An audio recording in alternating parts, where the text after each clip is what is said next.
All right, one more video. This kind of just popped up in my head.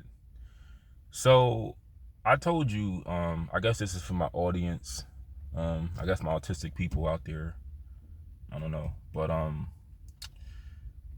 it was about 25 people who watched my video on autistic sexuality. They liked it. So I guess if you still tuned in, you can listen to this. So I told you a lot of things have changed since I'm gonna be 30 next year. And schools today are a lot different from when I was coming up because, for one, we didn't do, to my knowledge, and I went to a pretty urban school.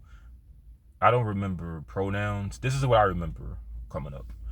I remember, so they had a center for people questioning and gay, lesbian, trans, and all that. They had centers.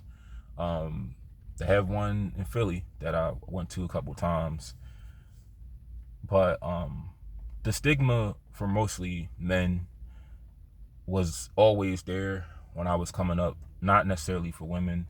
So there were a lot of open lesbians in my high school. I went to University City High School, closed down 2013. I did not graduate there because I happened to transition to homeschooling, but their school had a lot of lesbians, but there was a stigma for men who were anything but heterosexual. Now, when I was in the 10th grade, like I told you, so if you watch my video on my only crush, there was a when I was, locked up for like a couple weeks. The first time ever I saw a girl who was transitioning. That's the first time I've ever seen one. I've heard of it. I watched this episode of King of the Hill, and I was beginning to learn what things were. It was this episode where they had like a drag queen on the show. Now that's two different things. But in the episode, there there was a, I guess you could say a female imposter. That's what you call a drag queen.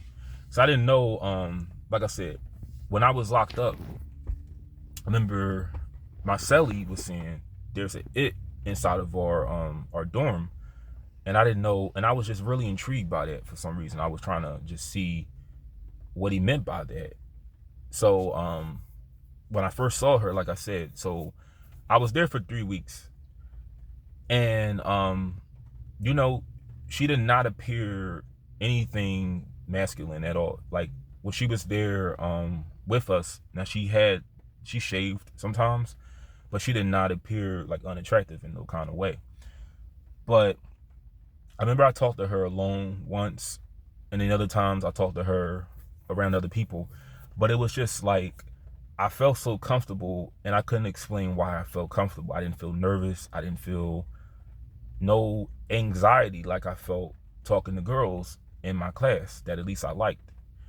So that just dwelled on me for the rest of the year. It dwelled on me, and as a kid, so when I was 7, when I was like 6, 7, 8, like I said, that what do you call? Because as a kid, I'm gonna do another part to this.